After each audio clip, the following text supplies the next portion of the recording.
దేవుని పరిశుద్ధ నామమును మహిమ కలుగును గాక. ఈ రోజు ఈ ఉదయకాలం ముందు మనము వాక్యాన్ని ధ్యానించుకున్నట్టుకై 2 కొరింథీయులకు రాసిన పత్రిక 4వ అధ్యాయము 16 నుండి 18 வாக்கியாలను చదువుకుందాం. கர்த்தருடைய மகா பரிசுத்தமுள்ள நாமத்துக்கு மகிமை உண்டாவதாக. இன்றைக்கு நம்முடைய வசனத்தின் தியானத்திற்காக 2 கொரிந்தியர் 4வது அதிகாரம் 16 18 வசனம் வரைக்கும் வாசிப்போம். For which cause we faint not, but though our outward man perish, yet the inward man is renewed day by day. For our light affliction, which is but for a moment, worketh for us a far more exceeding and eternal weight of glory. While we look not at the things which are seen, but at the things which are not seen. For the things which are seen are temporal, but the things which are not seen are eternal. கர்த்தராகிய இயேசுவை எழுப்பினவர் எங்களையும் இயேசுவை கொண்டு எழுப்பி உங்களுடனே கூட தமக்கு முன்பாக நிறுத்துவார் என்று அறிந்திருக்கிறோம். தேவனுடைய மகிமை விளங்குவதற்கு ஏதுவாக கிருபையானது அநேகருடைய சோத்திரத்தினாலே பெருகும்படிக்கு இவையெல்லாம் உங்கள் நிமித்தம் உண்டாயிருக்கிறது. ஆனபடியினாலே நாங்கள் சோர்ந்து போகிறதில்லை. எங்கள் புறம்பான மனுஷனானது அழிந்தும் உள்ளான மனுஷனானது நாளுக்கு நாள் புதிதாக்கப்படுகிறது.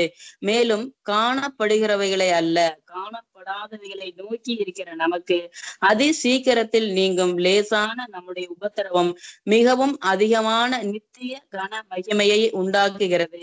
ஏனெனில் காணப்படுகிறவைகள் அநித்தியமானவைகள், காணப்படாதவைகளோ நித்தியமானவைகள். Thank you pastor. కావున మేము అధైర్యపడము, మా బాహ్య పురుషుడు కృషించుచున్నను, అంతర్య పురుషుడు దినదినము నూతన పరచబడుచున్నాడు. మేము దృశ్యమైన వాటిని చూడక అదృశ్యమైన వాటినే నిదానించి చూచుచున్నాము గనుక క్షణమాత్రముండు మా చులకని శ్రమ మా కొరకు అంతకంతకు ఎక్కువగా నిత్యమైన మహిమ భారమును కలుగుజేయుచున్నది. ఏలైనగా దృశ్యమైనవి అనిత్యములు, అదృశ్యమైనవి నిత్యములు. ఈరోజు ఈ వాక్య భాగాన్ని కొన్ని మాటలు ఉంచుకొని మనము ఒక చిన్న ధ్యానాన్ని చేసుకుందాం. இன்றைக்கு இந்த வசனத்தின் பாகத்தை நாம் எடுத்துக்கொண்டு ஒரு வாக்கியத்தை, இந்த வார்த்தையை நாம் தியானம் செய்வோம். ఇవాక్యాన్ని రాస్తున్న వ్యక్తి అపోస్తలుడైన పౌలు. అన్యులకు అపోస్తలుడుగా పిలువబడిన వాడు. అన్య పట్టణంలో ఉన్న కొరింథీయులకు ఆయన 2వ లేఖనాన్ని రాస్తున్నాడు. அப்போஸ்தலனாகிய பவுல் தான் இந்த கடிதத்தை எழுதினவர். இவர் அந்நியர்களுக்கு என்று அப்போஸ்தலனாக தேர்ந்தெடுக்கப்பட்டவர். கொரிந்தியர்கள் அந்நியர்கள் தான். முக்கியமாக அவர்களுக்கு 2வது కడిదத்தில் எழுதுகிற కార్యం. ఈ 2వ లేఖనంలో కొరింథీయులకు రాసినప్పుడు మరింత ఆత్మీయమైన రహస్యాలను మొదటి కొరింథీయులకు రాసిన పత్రిక కంటే 2వ కొరింథీయుల్లో ఇంకా లోతైన అనుభవాలు రాస్తున్నాడు. 1 கொரிந்தியர் எழுதின அந்த வார்த்தைகளை விட இதுக்குள்ளாக 2 கொரிந்தியருக்குள்ள வரும்போது அவர் ஆழமான సత్యங்களை எழுத ఆరంభించి విட்டார். అటువంటి సత్యాలు రాస్తున్నప్పుడు ఇక్కడ ఒక సత్యాన్ని చెప్తున్నాడు అన్నమాట. ఏం చెప్తున్నాడంటే మొట్టమొదటిగా 16వ వాక్యము 2 కొరింథీయులు 4:16లో బాహ్యమైన పురుషుడు అంటే ఈ శరీరం ఇది కృషించుచును. అనుదినము మన శరీరం వచ్చి కృషిస్తున్నది. దాంతో పాటు మన వయస్సు ప్రతిరోజు పెరుగుతుండగా మన శరీరం వచ్చి క్షీణించిపోతుంది అన్నమాట. ఎంత బలవంతులైనా, ఎంత అందం కలిగిన వారైనా, బలము కలిగిన వారైనా, ధనికులైనా ఈ శరీరము రోజు రోజుకి వచ్చి ఏమవుతుందంటే కిందికి వెళ్ళిపోతుంది కానీ, పడిపోతుంది కానీ, ఇక అది ఆరోగ్యకరంగాను ఇంకా ఎక్కువమైన జీవాన్ని పొందుకున్నట్ట లేదు. அவர் சொல்லுகிறார், வெளியரங்கமான இருக்கிற இந்த புருஷன், இந்த சரீரத்தை தான் அவர் குறிக்கிறார். இந்த சரீரம் பாருங்க ஒவ்வொரு நாளும் அழிவுக்கு நேராக தான் ஓடிக்கொண்டிருக்கிறது. அவர்கள் பணக்காரர்களாக இருக்கலாம், பலன் உள்ளவர்களாக இருக்கலாம், அழகானவர்களாக இருக்கலாம். இந்த சரீரமானது அனுதினமும் அழிவுக்கும், இல்லாவிட்டால் அது பலவீனப்பட்டு தான் போய்கிட்டே இருக்குது. కానీ మన అంతరంగ పురుషుడు, ఓకే, ఆత్మ, మనలో ఉన్న ఆత్మ, ముఖ్యంగా రక్షింపబడిన వారి ఆత్మ దినదినము నూతన పరచబడుచున్నదంట. అది శరీరము పాతదైపోతుంది, కానీ ఆత్మ అయితే నూతన పరచబడుతుంది, బలంగా మారిపోతుంది.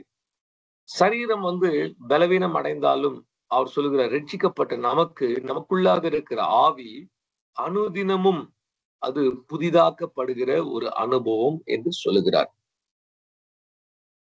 ఆత్మ నూతన పరచబడాలంటే అది దేవుని వాక్యం చేత, దేవుని ఆత్మ చేతనే అది జరుగుతుంది.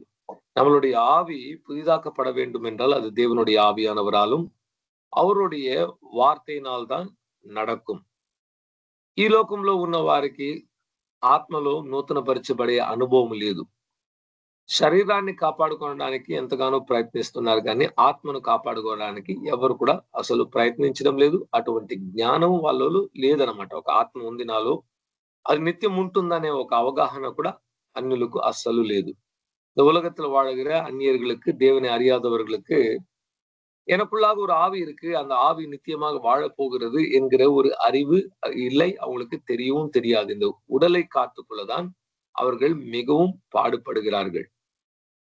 పాపము చేసిన ఆ రోజు నుండి ఆదాము అవ్వ పాపం చేసిన ఏదెన్ తోటలో పాపం చేసిన ఆ దినము నుండి ప్రతి మనిషిలో ప్రతిరోజు మరణము క్రియేట్ చేస్తున్నది. ఈ రోజు మనము ఆరోగ్యంగా ఉన్నట్లు అనిపించవచ్చు, కానీ మనలో కూడా మరణము ప్రతిదినము క్రియేట్ చేస్తుంది అనమాట. మనలో అనేక సెల్స్ చనిపోవడము, నూతన పరచడం అనేది జరుగుతుంది అనమాట. పోరాడుతుంది మన శరీరము జీవించడానికి. ஆதாம் ஏவாள் பாவம் செய்த அந்த நாள் முதல் கொண்டு இந்த நாள் வரைக்கும் ஒவ்வொரு மனிதனுடைய சரீரத்துக்குள்ளாக பிறந்த குழந்தையிலிருந்து வயதானவர்கள் வரைக்கும் அவங்களுடைய சரீரத்துக்குள்ளாக மரணம் கிரியை செய்து கொண்டே இருக்கு. நமக்குள்ள இருக்கிற நிறைய செல்ஸ் மரித்து போகுது, புதிதாக்கப்படுகிறது. இப்படிப்பட்ட ஒரு అనుభవத்துல పోయికిటే இருக்கிறோம். మన ఆయుష్కాలం గురించి బైబిల్ వాక్యం మాట్లాడినప్పుడు కీర్తనలు 90లో మోషే చెప్తున్నాడు, మన ఆయుష్కాలము 70 సంవత్సరాలు, అధికంగా బలము కలిగిన ఎడల దేవుడు బలమిస్తే 80 సంవత్సరాలు అంతే. దానికి పైగా ఉన్న అంతకాలమే ఎక్కువ బాధతో శ్రమలతో కూడుకున్నదని కూడా దేవుని వాక్యం చెప్తున్నది.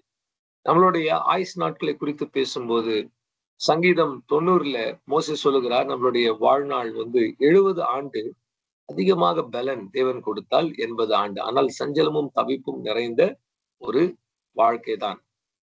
యోబు చెప్తున్నాడు, తల్లి గర్భంలో పుట్టిన ప్రతి బిడ్డకు కలిగేది వచ్చి ఈ ప్రపంచంలో శ్రమ ఎక్కువ కలుగుతుందంట, బాధ, నరులకు బాధే ఎక్కువ కలుగుతుందని కూడా చెప్తున్నాడు. யோபு சொல்லுகிறார், மனுஷர்களாக இருக்கிறவர்கள் தாயின் கர்ப்பத்தில் உருவாக்கி பிறந்தவர்களுக்கு அவங்களுடைய வாழ்நாள் எல்லாம் கூட சஞ்சலத்துக்கூட கூடி இருக்கிறது என்று சொல்லப்பட்டிருக்கிறது. వాస్తవానికి దేవుడు అలా సృష్టించలేదు. మనం దేవుడిని తప్పు పెట్టలేము.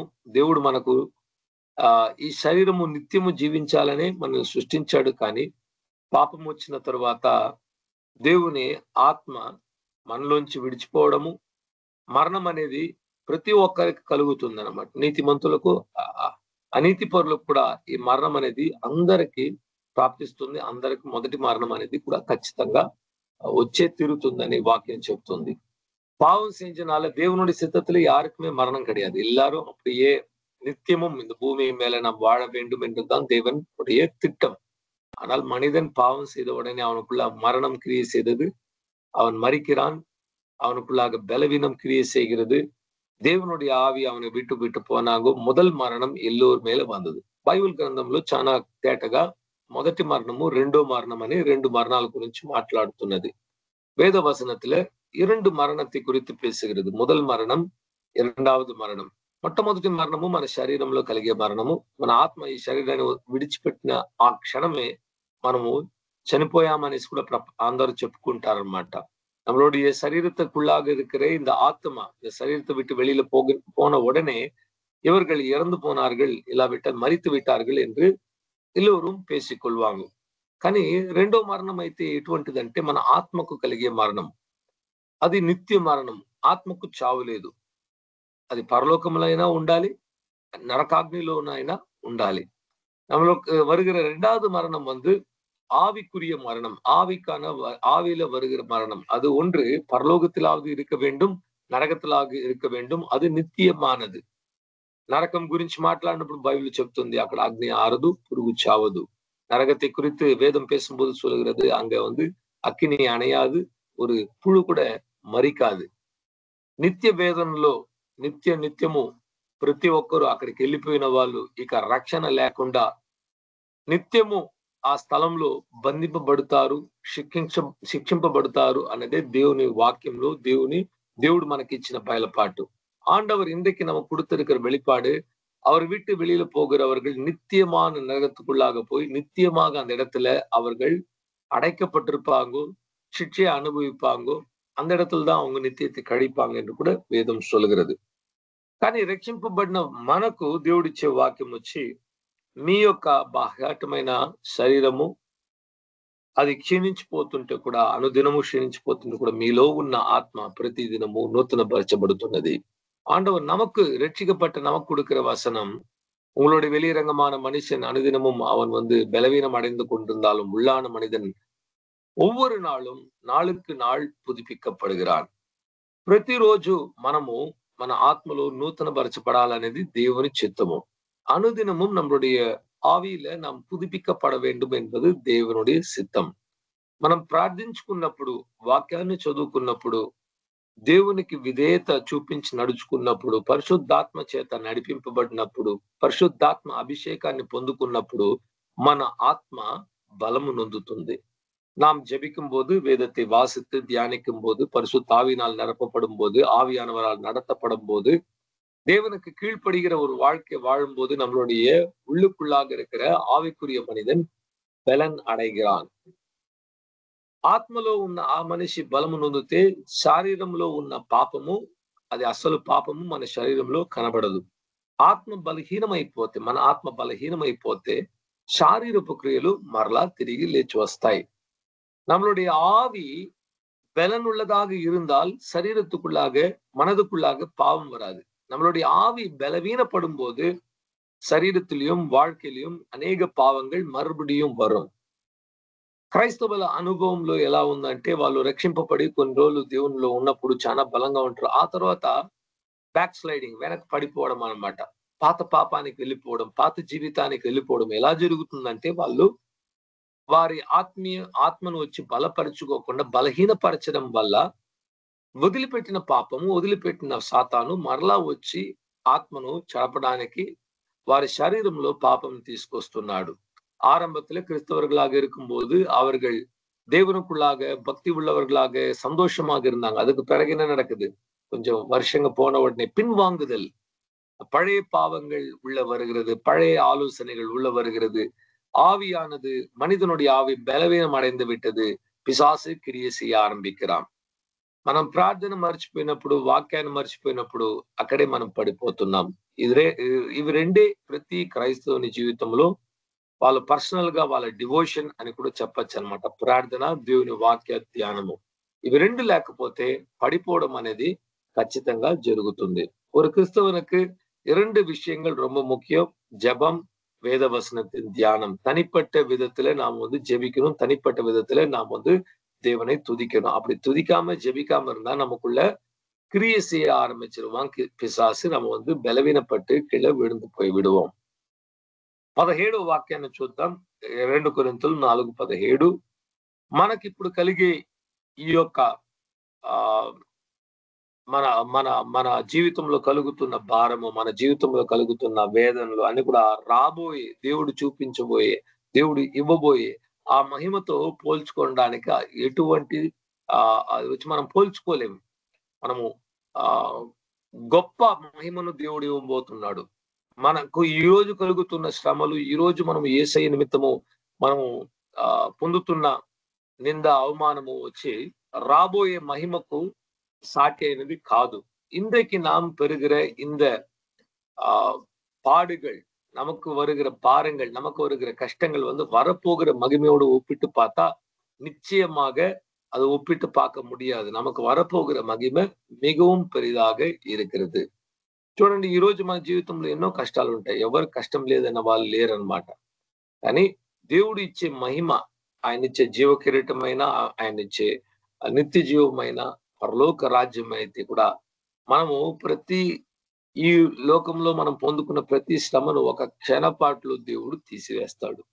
நாம் இன்றைக்கு பெறுகிற கஷ்டங்கள், நாம் பெறுகிற பாரங்கள், நாம் பெறுகிற கஷ்டங்கள் எல்லாம் கூட வரப்போகிற உலகத்துல தேவனுடைய சமூகத்துக்குள்ளாக பரலோகத்துக்கு போகும்போது, ஜீவ கிரீடத்தை பெறும்போது, நித்திய ஜீவனை அடைந்த உடனே அவைகள் எல்லாம் ஒரு நொடி பொழுதுல పరందు పోయివిడం. కొన్ని సంవత్సరాల క్రితం ఒక పుస్తకాన్ని చదివాను. ఆ పుస్తకం పేరు వచ్చి ఇంట్రామ్యూరోస్ అనేసి ఒక పుస్తకం అన్నమాట. రబేకా స్పెన్సర్ అనుకుంటాను ఆథర్. ఒక స్త్రీ అన్నమాట, అమెరికా దేశంలో ఉంటారు. వాళ్ళు బలహీనత నుండి మరణ పడుకలో ఉంటే వాళ్ళకు కలిగిన కొన్ని ఆత్మీయమైన అనుభవాలను ఒక చిన్న పుస్తకంగా రాసి దాన్ని పబ్లిష్ చేశారు. சில ஆண்டுகளுக்கு முன்பாக ஒரு புத்தகத்தை நான் வாசித்தேன். அந்த புத்தகத்துடைய உண்மையான பேர் வந்து இன்ட்ராம்யூரோஸ். அந்த புத்தகத்துல ரபேக்கா ஸ்பென்சர் என்று அவங்களுடைய பேர் நினைக்கிறேன், சரியா ஞாபகம் இல்லை. அவங்க ஒரு மரண படுக்கையில இருந்தப்போ அவங்களுக்கு நடந்த அனுபவத்தை புத்தக வடிவத்துல எழுதியிருக்கிறாங்க. ఆమె మరణ పడకలో పడుకున్నప్పుడు ఆవిడ ఆత్మ బయటికి వెళ్ళిపోయిందంట.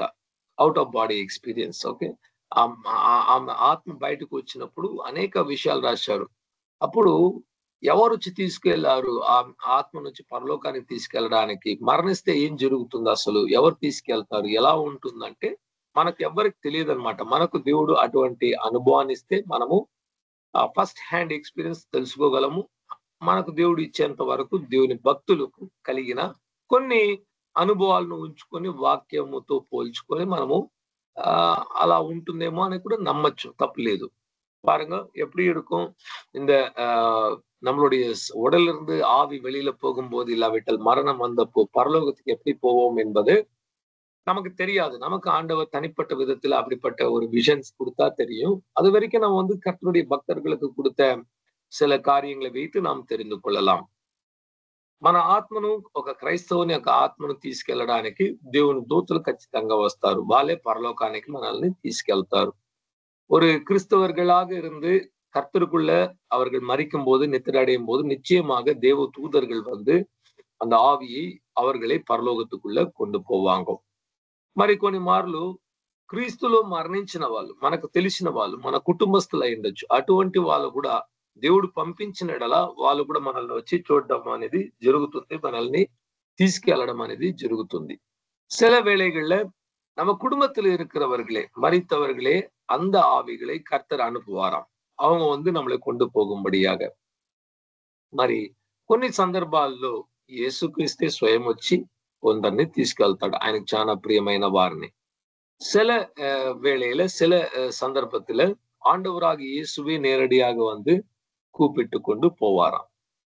ఈ పుస్తకం రాసిన ఆవిడ అనుభవంలో ఏం జరిగిందంటే, ఆమె చనిపోవడానికి ముందు వాళ్ళ తమ్ముడు చనిపోయాడంట. ఆత్మ బయటకు వచ్చి ఇలా నిలబడుకుంటే శరీరం కింద ఉంది, ఆత్మ బయట రూమ్ లో నిలబడుకుంది. அவங்க வந்து மரித்த உடனே அவங்களுடைய ஆவி வெளியில வந்துருச்சு, அவங்களுடைய சரீரம் அந்த இடத்துல బెడ్ மேல పడుతు கிடக்குது. అప్పుడు వాళ్ళ తమ్ముడు నవ్వుతూ వచ్చాడంట, చాలా యంగ్ కనబడుతున్నాడు, ఆనందంగా ఉన్నాడంట. రా అక్క వెళ్దాము అన్నాడంట. ఎక్కడికి వెళ్దామంటే, రా నేను తీసుకెళ్తాను, దేవుని ఉన్న స్థలం నాకు తెలుసు, నన్ను పంపించాడు దేవుడు, ఒక అసైన్మెంట్ ఇచ్చాడు, నిన్ను తీసుకెళ్లి ఆ రాజ్యంలో చేర్చాలి అంటే, రా వెళ్దామంటే తీసుకొని వెళ్ళాడంట. పరలోకానికి వెళ్ళే దారి, ఆ దారిలో వెళ్ళాడు. இவங்க வந்து இந்த இந்த இந்த புத்தகத்தை எழுதினவங்க அவங்களுடைய சரீரத்தை விட்டு அவங்க வெளியில வந்த உடனே அவங்க தம்பி மரித்தவன் அவன் வந்து, அக்கா வாங்க போகலாம், எங்க போகலாம்னா ஆண்டவர் கிட்ட போகலாம், ஆண்டவர் என்னை அனுப்பி இருக்கிறாரு உங்களை கொண்டு வர சொல்லும்படியாக தேவனுடைய సన్నిధిக்குள்ளாக என்று சொல்லி 2 பேரும் పోనాங்க. అక్కడ పరలోకానికి వెళ్ళినప్పుడు ఆవిడ కలిగిన అనుభవం ఏంటంటే, దేవుని సింహాసనం నుండి ఒక నది పారి పొర్లుతుందంట. అది బైబిల్లో మనకుంది, యెహెజ్కేలు పుస్తకంలో కూడా ఉంది, ప్రకటనలో కూడా ఉంది. దేవుని నది అనేది ఒక నది ప్రవహిస్తూ ఉంటుంది, నిత్యము ప్రవహించే ఒక నది ఉంది. நாம் எல்லோருக்கும் தெரியும், எசேக்கியேல் புத்தகத்தில் எழுதப்பட்டிருக்கிறது, வெளிப்படுத்தல் விசேஷத்தில் எழுதப்பட்டிருக்கிறது, தேவனுடைய சிங்காசனத்திலிருந்து ஒரு நதி పురపట్టు అది இரவும் పగலும் ఓడికొండే இருக்கும். జీవనది అని కూడా దాన్ని చెప్పొచ్చు. ఆ జీవనది పరలోకానికి వెళ్ళే ప్రతి ఒక్క ఆత్మ అందులో మునిగి లోపల పోయి బయటకు వస్తేనే పరలోకంలో ప్రవేశించగలరంట. அந்த ஜீவநதி இருக்குமா, அந்த ஜீவநதிக்குள்ளாக பரலோகத்துக்குள்ள போகிற எல்லா ஆவிகளும் ఆత్మాவும் அதுக்குள்ளாக ముழுగి எழுந்து கொண்டு போகுமா. ఎందుకు అలా పెట్టాడు దేవుడు అంటే ఆమె అనుభవంలో రాస్తున్నది ఏంటంటే, చూడండి ఇప్పుడు మనము ఈ భూమి మీద మనం నివసించినప్పుడు మనకు నచ్చని వాళ్ళు ఉంటారు, మనకు ఎదురుగా చేసిన వాళ్ళు ఉంటారు. అటువంటి వాళ్ళు కూడా చివరిగా వాళ్ళు రక్షణ పొందిన తర్వాత పరలోకంలో ఉంటారు. இந்த பூமி மேல இருக்கும்போது நமக்கு விரோதமாக செய்தவர்கள், நமக்கு எதிரா இருந்தவங்க கூட கடைசியில் அவன் రక్షింపబட்டு పరలోకத்தில் இருப்பான். ఒక ఉదాహరణకు ఒక క్రైస్తవుడిని హింసించిన వ్యక్తి, పౌలు లాంటి వ్యక్తి. పౌలు స్టెఫెన్ను చంపేశాడనమాట. ఆయన చంపడానికి ఈయన నిలబడుకున్నాడు. స్టెఫెన్కు తెలుసు, పౌలే నన్ను వచ్చి రాళ్ళు రువ్వి ఇంత పెద్ద ఇది చేసి నా జీవితాన్ని పాడు చేసేసాడు. స్టీఫెన్కు వచ్చి ఒక ప్రపంచంలో ఆయనకు ఒక మంచి జీవితం అనేది లేకపోవడానికి కారణం పౌలు. அப்போஸ்தலனாகிய பவுல்னால்தான் ஸ்தேவானுக்கு ஒரு பூமியில ஒரு நல்ல ஒரு வாழ்க்கை கிடைக்கவில்லை. ఇప్పుడు స్టెఫెను పరలోకానికి వెళ్ళి అక్కడ పౌలు ఉంటే, పౌలుని చూసిన వెంటనే స్టెఫెను అనుకోవచ్చు ఇతరే నన్ను చంపేశాడనే మనసులో ఒక బాధ ఉండొచ్చు కదా. ఆ బాధ అన్నిటిని కూడా ఈ నీళ్ళలో కడిగి అందరినీ ప్రేమగా దేవుడు మార్చడం అనేది జరుగుతుంది. మనకు కీడు చేసిన వారు, హత్య చేసిన వారు, దోచుకున్న వారు, తీసుకున్న వాళ్ళంతా కూడా అక్కడ ఉంటారన్నమాట. நமக்கு தீங்கு செஞ்சவங்க, கெடுத்தவங்க, நம்மளை வெறுத்தவங்க, நம்மளை అழித்தவங்க, கொண்டவங்க எல்லாம் కూడా அங்க இருப்பாங்க. అందరు అక్కడ ఉంటారు కదా. మారు మనసు పొందిన ప్రతి ఒక్కరు పరలోకంలో ఉంటారు.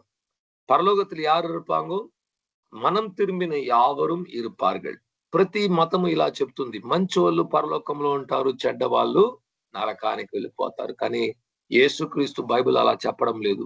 ఎవడు మంచివాడు లేదు, ప్రతి ఒక్కరూ చెడు చేశారు కనుక మారు మనసు పొంది గొర్రెపిల్ల రక్తము చేత కడగబడిన ప్రతి ఒక్కరు కూడా దేవుని రాజ్యాన్ని చేరుకుంటారు.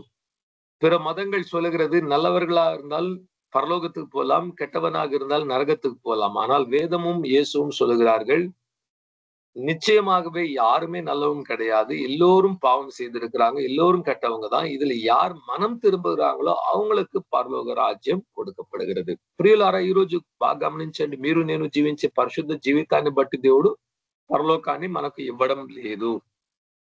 మనకు దేవుడు క్షమాపణనిచ్చి కృప చేత మనము రక్షణ పొందుకున్నాం కనుక దేవుని రాజ్యంలో వెళ్ళడానికి గొర్రెపిల్ల రక్తము చేతనే మనం కడుగుపెడుతూ ఉంటేనే వెళ్ళగలము. அன்பானவர்களே, புரிந்து கொள்ளுங்க, யாருமே நம்மளுடைய பரிசுத்த வாழ்க்கையை கொண்டு தேவனுடைய ராஜ்யத்தை சேர முடியாது. நாம் ஆட்டுக்குட்டி அவனுடைய ரத்தத்தினால கழுவப்படுகிற காரணத்தினால்தான் அந்த పరిశుద్ధ నగరத்துக்குள்ளாக நாம் ప్రవేశిக்க முடியும். అలా ప్రవేశించినప్పుడు ఆ పరలోక రాజ్యం వచ్చి మనకు ఎంతో ఇంపైన ఒక రాజ్యముగా అక్కడ ఉన్న ప్రతి ఒక్కరిని కూడా ప్రేమించడానికి మనకు వీలు పడుతుంది. இந்த தண்ணீருக்குள்ளாக நதிக்குள்ளாக மூழ்கி பரலோகத்துக்குள்ள போனதுனால அங்க இருக்கிற ஒவ்வொருத்தரையும் நாம் నేసిక முடியும், நாம் அவர்களை ఏற்றுకొள்ள முடியும். అటువంటి ఒక గొప్ప మహిమను మనకు దేవుడు ఇవ్వనై ఉన్నాడు. இப்படிப்பட்ட ஒரு பெரிய మహిమயை దేవుడు கொடுக்கிறதாக சொல்லியிருக்கிறார். 18వ వాక్యము, మనము చూచుచున్నవన్నీ కూడా అనిత్యమైనదంట, కానీ కనబడినవి వచ్చి నిత్యము అంటున్నాడు. நாம் కண்களால பார்க்கிறதெல்லாம் అనిత్యமானது, பார்க்கக்கூடியது నిత్యமானது.